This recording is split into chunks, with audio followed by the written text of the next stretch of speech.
고등학교 물리학 1 어디 한번 해볼까요? 이번 시간은 어떤 친구들은 좀 기다렸을 수도 있고 어떤 친구들은 좀 걱정이 됐을 수도 있을 것 같아요. 네, 상대성 이론 같이 한번 얘기해 보려고 하는데요. 특수 상대성 이론 우리가 배경도 좀 알아야 되기도 하고 배경을 알면 좀 더 이해하기 좋을 것 같아서 좀 배경을 좀 설명하려고 하는데요. 자, 우리 친구들 무빙워크에 서 있으면서 혹은 자동차를 타고 가면서 그런 걸 느꼈던 적이 있지 않을까 싶어요. 분명 나는 그대로 있는 것 같은데 바깥이 뒤로 가네? 혹은 저 차도 앞으로 갈 텐데 분명히 나와 같이 똑같이 앞에 방향으로 가고 있을 텐데 왜 멈춰 있지? 이런 생각을 뭐 선생님은 어렸을 때 했던 것 같은데 느껴본 친구도 있을 것 같아요. 이런 식으로 물체 운동 상태는 관찰자가 운동하냐 운동하지 않냐에 따라 다르게 느껴집니다. 예를 들어 무빙워크 위에 있다면 주변이 막 뒤로 가는 것처럼 보이고 가만히 멈춰 있는 게 막 뒤로 가는 것처럼 보이고 뭐 이런 것들을 우리가 관찰할 수 있어요. 물체 운동 상태는 관찰자의 운동 상태에 따라 다르게 관찰되고요. 이때 운동하는 관찰자가 측정하는 상대방 속도, 우리가 이걸 상대 속도라고 합니다. 15세기에 주요 목표 중에 하나는 힘에 대한 분석을 하고 운동을 분석하면서 상대 속도를 구하는 법칙을 찾는 거였어요. 그리고 그때 우리가 도입한 좌표계가 관성계라고 하는 좌표계인데 우리가 중학교 1학년 때는 계로 배웠고 고등학교 1학년 때는 시스템이라는 단어로 배웠었죠. 커다란 전체를 이루면서 서로 상호작용하는 원소들의 집합.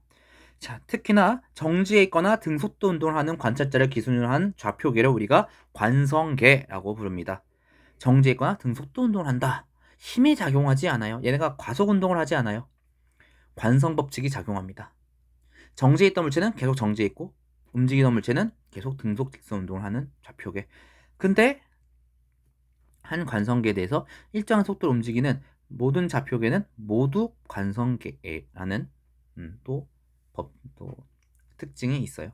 예를 들어 내가 무빙워크에서 상대 속도가 일정하게 움직이는 무빙워크 안에선 또 내가 정지했다라고 느낄 수도 있고요. 또 정지했다고 느낄 수도 있고 또한 정지해 있는 걸로 표현할 수도 있고 각각의 현상들을. 자, 근데 문제가 생겼습니다. 이제 상대 속도를 이제 15세기 때 구하는 법칙을 세우는 게 가장 큰 목표였고 그때 세우기로는 어떤 속도들의 합과 차로서 표현할 수 있다라고 이제 법칙이 세워졌어요. 예를 들어서 흐르는 강물 위에 배가 떠다닙니다. 내가 모터를 막 돌려가지고 얘가 가속 운동하지 않아요. 그냥 일정한 속도로 간다고 하면은 물이 흐르는 방향으로 같은 방향으로 가려고 하면은 합으로서 더 빨리 가네? 그러니까 물 밖에서 봤을 때, 흐르는 물 밖에서 봤을 때는 배가 만약 5m/s로 가는데 강물이 같은 방향 1m/s로 흐른다면 바깥에선 더 빨리 가네? 6m/s로 움직이는구나 라고 측정할 수 있을 것이고, 만약에 강물을 거슬러 오른다면 그 차만큼 4m/s로 움직이네 라고 측정할 수 있고 계산할 수 있을 거라고 생각을 했어요. 하지만 19세기에 들어서 빛에 대한 연구가 길어지면서 빛에 대한 연구가 심화되면서 하나의 문제점이 생깁니다. 특히나 빛은 우리 나중에 이 물리학 1 거의 마지막쯤에 배울 텐데 파동이에요. 빛은 입자기도 하지만 파동이에요. 파동이라는 것은 매질이 또 있어야 된다. 파동은 또 매질이라는 것이 또 하나의 중요한 용어로서 또 있죠. 그 파동이 진행되는 흔들리는 진동하는 물체 매질. 그리고 매질이 어떻게 움직이냐에 따라 빛도 움직이는 방향이 달라질 거예요. 예를 들자면 물 위에 그 물의 방향이 어떻게 되냐에 따라서 빛의 속력도 달라질 거다라고 생각을 했습니다. 그리고 그 가상의 매질을 우리가 에테르라고 불렀어요. 에테르. 빛은 파동이기 때문에 19세기 과학자들의 생각이라면 빛은 파동이기 때문에 어떠한 매질이 뭔가 있을 거예요. 예를 들어서 소리 역시 그 공기 입자들이 어떻게 움직이냐에 따라서 소리가 더 빠르게 전달되고 느리게 전달되고 이렇게 되는데 빛도 역시 전달되기 때문에 그 매질의 방향에 따라 움직이는 방향에 따라 전달 속도가 달라질 거다라고 생각을 했어요. 하지만 빛에 대한 연구가 더욱더 진행되면서 빛 또 하나 밝혀낸 사실은 수학적으로 계산해봤을 때 빛은 진공상에서 속도가 일정하다는 걸 또 알아냅니다. 속력이 일정해요. 속력이 변하지 않아요. 그리고 또한 그거를 검증해보자 마이클슨과 몰리라는 사람이 실험을 하게 되는데요. 실험 내용은 이렇습니다. 가운데 반투명 거울을 두고요. 빛을 쏴요. 그럼 한 1부는 통과하고 투과되고 1부는 반사되어서 위에 있는 거울이나 옆에 있는 거울로 또 갔다가 진행했다가 또 반사될 거예요. 그리고 검출기로 들어오겠죠. 하지만 에테르가 어느 방향으로 이동하냐에 따라서 이 0% 이제 좌우로 움직이는 빛과 위아래로 움직이는 빛은 경로가 달라지게 되겠고요. 달라진 만큼 속력도 달라질 거예요. 예를 들어 내가 배를 타고 앞으로 가려고 하는데 물이 옆으로 막 흘러요. 그럼 내가 모터를 돌려주지 않는 한, 내가 힘을 막 주지 않는 한 배는 그 물이 옆으로 흐르는 방향으로 또 조금씩 이동하겠죠.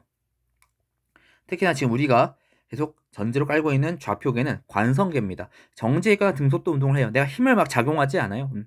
그러니까 빛도 역시 어떠한 에테르의 이동 방향 때문에 또 옆으로 이동해서 경로차 생기고 그것 때문에 속력차가 발생할 거다. 시간 차이가 생길 거다.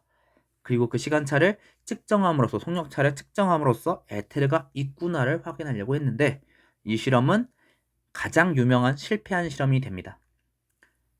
에테르는 시간차는 검출되지 않았고요. 에테르도 없다라는 결론에 도달하게 돼요. 가장 유명한 실패한 실험이고요. 노벨상까지 받은 실패한 실험입니다. 이러한 움직임 속에서 빛까지 포함한 빛의 이러한 특이한 성질까지 포함한 상대 속도를 구하는 법칙이 있을까? 물체 운동을 기술하는 내가 어떤 좌표계, 어떤 관성계에 있든 내가 움직이든 움직이지 않든 하나의 현상을 설명할 수 있는 어떠한 현상들의 관계를 설명할 수 있는 내가 한 관성계에서 하나의 현상을 설명한다면 다른 관성계에서도 똑같이 다른 움직이는 관성계에서도 얘를 어떠한 관계들로서 설명할 수 있지 않을까라는 연구가 더욱더 진행되게 되고 그 안에서 아인슈타인이 번뜩이는 생각을 하게 되는데요. 대전제였던 이제 이 15세기의 관성계와 상대 속도를 구하면서 뉴턴이 하나의 전제를 깔아요. 내가 움직이든 움직이지 않든 시간 간격은 항상 일정하다. 이 우주에는 절대적인 시계가 하나 있어서 그 시계가 똑같이 가고 있기 때문에 항상 시간은 일정하게 흐른다라고 하는 전제를 깔고 그게 19세기까지 이어지게 되는데요. 그걸 아인슈타인이 깨게 됩니다. 그 얘기는 좀 더 이따가 하도록 하고 이제 특수상대성 이론 한번 나가보도록 할게요. 특수상대성 이론 아무래도 그 배경이 있다 보니 가정이 몇 개가 나와요. 모든 관성계에서 물리법칙은 동일하게 적용됩니다. 내가 정지해 있는 상황에서 한 물체를 봤을 때 F는 ma로 그 물체의 운동을 표현할 수 있다면 다른 좌표계에서도 다른 관성계에서도 F는 ma로 설명할 수 있어요. 하지만 다만 힘은 좀 달라지겠죠. 예를 들어 우리가 뉴턴의 운동법칙에서 조금 예시는 좀 다르지만 비유는 좀 다르지만 뉴턴의 운동법칙에서 하나의 커다란 물체를 봤을 때 작용하는 힘과 그 하나하나 A, B의 상호작용까지 고려해서 작은 상황을 봤을 때의 힘을 고려하는 힘이 달라졌던 것처럼 내가 정지 있는 상황에서 저 물체를 볼 때 작용하는 힘과 같이 움직이고 있을 때 작용하는 힘은 조금 다르게 우리가 고려해 볼 수 있어요. 하지만 똑같이 F는 ma로서 우리가 충분히 설명할 수 있습니다. 즉 그러다 보니까 관성계가 정지 상태인지 등속도 운동을 하는 상태인지는 우리가 알 수가 없어요. 내가 물체랑 같이 움직이고 있는지 혹은 내가 안 움직이고 있는지 등을 설명할 수가 없어요. 똑같이 어떤 물체의 운동들은 설명이 가능하니까 얘가 정지해 있구나, 얘가 멈춰 있구나 등, 내가 움직이고 있구나 등등을 우리가 설명할 수 있으니까 이걸 우리가 상대성 원리라고 하고요. 또 하나 가장 또 중요한 전제, 빛의 속력은 모든 관성계에서 진공 속을 진행하는 빛의 속력은 내가 움직이든 혹은 빛을 쐈던 손전등이 움직이든 그거랑 상관없이 항상 광속시로 일정하다. 마이클슨 몰리 실험으로서 증명된 사실이죠. 자, 이런 과정들을 속에서 우리가 이제 어떤 현상들을 측정해 볼 거예요. 각각의 물리 현상들을 한번 관찰하고 측정해 볼 거예요. 물리적 현상의 발생을 우리는 사건이라고 합니다. 그리고 사건을 측정한다는 것은 그 사건이 발생한 좌표와 시간을 측정한다는 거예요. 내가 예를 들어서 차가 움직이고 있어요. 차가 움직이고 있는 걸 정지한 상태에서 내가 차가 움직인다 보면은 그 차가 움직이는 모양을 어떤 좌표로서 x, y, z 좌표계로서 생각할 수 있겠고 시간도 측정해 볼 수 있겠죠. 내가 어느 방향 움직인다. 근데 내가 걔랑 같이 움직이고 있어 차를. 그러면 정지해 있네. 내가 원점에 있어 0000. 시간도 측정해 볼 수 있겠죠. 이런 걸 우리가 사건의 측정이라고 하는데요. 이런 사건들 한번 얘기를 해보도록 하죠. 첫 번째 현상입니다. 동시성의 상대성. 한 관성계에서 동시에 일어나는 사건이 동시에 일어난 것이 아닐 수도 있다. 자, 우주선 한가운데서 제가 공과 빛을 같은 속력, 공을 각각 같은 속력으로 양력으로 쐈고요. 빛도 광속, C라는 속력으로 쐈습니다. 한 가운데 쐈기 때문에, 그리고 같은 속력을 쐈기 때문에 공은 양쪽에 동시에 도착하겠고요. 빛도 양쪽에 동시에 도착하겠죠. 하지만 우주선 밖에서 보고 있는 여러분들 같은 경우에는 멈춰있기 때문에 우주선이 옆으로 움직인다는 것을 알고 있어요. 저는 우주선 안에 있기 때문에 우주선이 움직이는 안 움직이는 몰라요. 그냥 정지해 있네? 그래서 내가 양옆에 쏘는 거야. 근데 밖에서 봤을 때는 우주선이 움직이는 걸 알 수 있어요. 그래서 제가 가운데서 공을 쏜 순간, 그 쏘는 동안 공이 양옆에 도착하는 동안 우주선이 움직이고요. 빛을 쏜 동안에도 우주선이 움직입니다. 그러다 보니까 우주선이 움직이는 방향과 반대 방향으로 가고 있는 공과 빛의 경우에는 가야 되는 경로가 줄어들게 돼요. 밖에서 봤을 때. 다만 아까 말했던 15세기의 상대 속도를 구하는 방법에서처럼 뒤로 가는 공은 역시 그 안에서 속도가 다르게 측정되게 돼요. 다르게 또 생각하게 돼요. 쟤는 우주선은 반대 방향으로 가네? 그래서 속도가 줄어들어요. 더 짧은 길을 더 작은 속도로, 더 느린 속도로 갑니다. 그리고 반대 방향으로는 더 먼 길에 더 빠른 속력으로 가네요. 둘이 똑같이 동시에 도착해요. 하지만 빛은 같은 속력이잖아요, 항상. 얘가 움직이든 움직이지 않든 같은 속력이기 때문에 더 짧은 거리를 같은 속력으로 가요. 더 빠르게 도착하죠. 즉, 우주선 안에서 관찰했을 때는 가운데서 던진 빛이 동시에 도착했지만 이 밖에서 봤을 때, 멈춘 상태에서 우주선 안을 봤을 때는 그 우주선이 움직이고 있기 때문에 빛을 쐈을 때 그 뒤에 간 것이 더 먼저 앞에 쏜 것보다 더 먼저 도착하게 돼요. 즉, 한 관성계에서 동시에 일어나는 사건이 다른 관성계에서 봤을 때는 동시에 일어나는 것이 아닐 수 있는 거죠. 자, 여기서부터 또 이제 또 어려워질 수 있는데요. 하나 더, 두 개 더 한번 얘기해 볼게요. 자, 시간 지연입니다. 이번에는 위아래로 쐈어요. 빛을 위아래로 쐈어요. 역시 우주선은 옆으로 가고 있고요. 위아래로 쐈어요. 저는 이제 우주선 안에서 정지해 있다고 제가 알고 있기 때문에, 내가 정지해 있다고 느끼고 있기 때문에 그냥 빛은 위아래로 움직였어요. 그리고 그때 시간도 측정해 볼 수 있겠죠. 간 거리도 측정해 볼 수 있겠고요. 하지만 우주선 밖에서 봤을 때 내가 정지해 있는 상태에서 움직이고 있는 우주선을 봤을 때는 이 우주선이 가는 경로가 그림처럼 대각선으로 움직이게 돼요. 놀랍게도 측정된 시간은 같습니다. 같은 시간 동안 같은 속력으로 갔어요. 빛이니까요. 같은 속력으로 갔어요. 근데 간 거리가 달라졌네요. 네. 내가 정지해 있을 때보다 내가 정지해 있는 상태에서 정지한 물체를 내가 측정하는 것보다 정지한 상태에서 움직이는 상대를 측정했을 때 같은 시간 동안 가는데, 분명히 그것도 같은 빠르기로 가는데 더 멀리 가. 시간 간격이 다른가 보다 라고 우리가 생각할 수 있겠죠. 관찰자에 대해 운동하고 있는 시간은 천천히 갑니다. 그러니까 제가 정지해 있는 상태에서 움직이는 대상의 시간을 측정했을 때 천천히 갈 거라고 생각할 수 있는 거죠. 더 멀리 갈 수 있으니까. 여기는 시간 간격이 다릅니다. 1, 2, 3 이 시간 간격이 달라요. 시간 지연이라는 건 내가 3초인데 저긴 4초 간다 뭐 이런 게 아니고요. 물론 그것도 말이 맞지만 어느 정도 오해 소지가 있을 수 있는 게, 그냥 단순히 시간이 더 증가해요라는 것이 아니라 시간 간격이 증가한다는 얘기예요. 1초, 2초, 3초. 그 간격들. 여러 다른 관성계에서 측정한 시간은 고유 시간보다 커진다. 자, 고유 시간, 관찰자에 대해 정지해 있는 시계로서 측정한 동일한 장소에서 일어난 두 사건 사이의 시간 간격입니다. 내가 멈춰있는 상태에서 멈춰있는 대상을 측정한 시계, 혹은 움직이는 상태에서 그 시계, 움직이는 사람의 시계는 더 천천히 간다. 시간 간격이 늘어난다. 자, 반대로 생각해 볼게요. 이제는 이 간 경로를, 길이를 같이 맞춰줬어요. 어떻게든 우주선의 속력을 좀 조절해서 같은 거리가 되도록 맞춰줬어요. 그랬더니 같은 거리를 같은 속력으로 가는데, 속력은 시간분의 거리니까 같은 거리를 같은 속력으로 가니까 시간도 간격도 똑같아야 되는데 더 적게 걸렸어요. 같은 거리를 같은 속력으로 가는데 또 조금 더 적은 시간에 도착했네요. 거리 간격이 줄어들었다. 자에서 1cm라고 하는 이 간격이 줄어들었다. 길이의 간격이 줄어들었다. 이걸 우리가 길이 수축이라고 합니다. 관찰자에 대해 운동하고 있는 물체는 관찰자에게 운동 방향과 나란한 방향으로, 자, 이 대각선 움직이는 거 위아래의 그 변화량은 같아요. 자, 양옆의 변화량은 이제 길이가 줄어든 것으로 보인다. 분명히 같은 거리만큼 같다고 우리가 쟀는데, 움직이고 있는 사람이나 멈춰 있는 사람이나 그렇게 딱 쟀는데 거리 간격이 달라졌기 때문에 같은 속력을 가는데도 불구하고 조금 걸린다. 자, 고유 길이, 관찰자에 대해 정지해 있는 물체의 길이 또는 한 관성계에 대하여 고정된 두 지점 사이의 거리, 길이입니다. 이게 빛이 일정하기 때문에 빛이 일정한데 내가 움직이느냐 움직이지 않느냐, 그리고 움직이는 대상을 보느냐 움직이지 않는 대상을 보느냐에 따라서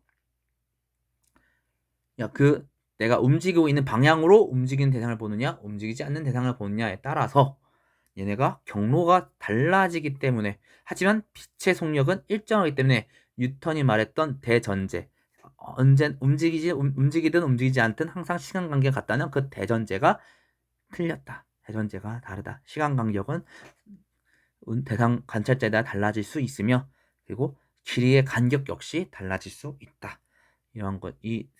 이러한 내용들을 얘기하는 것이 바로 특수상대성 이론이 되겠습니다.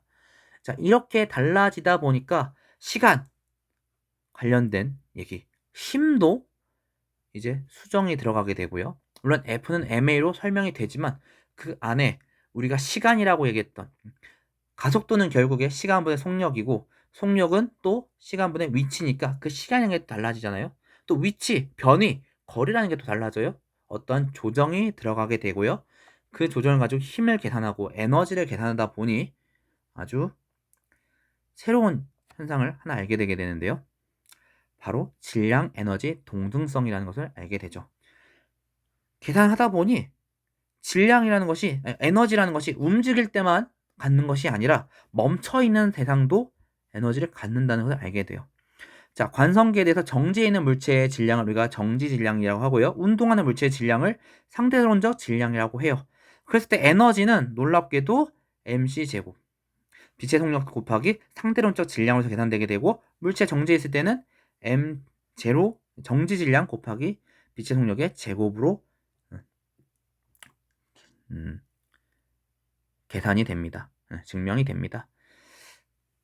그리고 놀랍게도 이 mc제곱이라는 이 값을 또 수학적으로 또 계산해주게 되면은 정확히는 정지했을 때 갖는 질량, 정지했을 때 갖는 에너지, 정지 질량 곱하기 시간, 속력의 제곱, 빛의 속력의 제곱 더하기 2분의 1 mv제곱꼴로 더 나타나게 돼요. 정지했을 때 갖는 에너지와 운동할 때 갖는 에너지, 상대론적 질량이라는 것은 속력이 증가할수록 증가하는데 그 값이 우리가 옛날에 얘기했던 운동 에너지 값으로서 계산되게 돼요. 이 얘기는 사실 대학교 때 여러분들이 배우기 때문에 자세히 알 필요는 없지만 관심 있는 분들이 있을까 싶어서 좀 얘기를 해드립니다. 즉 질량이라는 것은, 그러니까 에너지라는 것은 움직일 때가 아니라 정지해 있는 질량도, 정지해 있는 물체도 에너지를 갖고 있고요. 질량과 에너지는 서로 같기 때문에 서로 전환될 수 있고 전환될 수 있다 라는 것이 또 새롭게 알려지게 되죠. 즉 특수상대성 이론에서의 에너지 보존 법칙이라는 것은 질량과 에너지가 서로 변환되더라도 총 질량과 에너지의 합은 항상 보존된다. 전체 계속 그 변환이 계속 끊임없이 변환하더라도 그 값은 보존된다. 자, 그러한 것들이 실제 생활 속에서 일어나는 것들이 태양 속의 수소 핵융합, 수소들이 융합하면서 그 감소된 질량들, 이따가 좀 자세히 보겠지만 감소한 질량만큼이 에너지로 전환되고요. 원자력 발전소 핵분열 역시 감소된 질량이 에너지로 전환됩니다. 양전자 방출 단층 촬영, 우리가 PET라고 하는데, 전자의 반입자인 양전자가 전자와 충돌하게 되면 쌍소멸하게 돼요.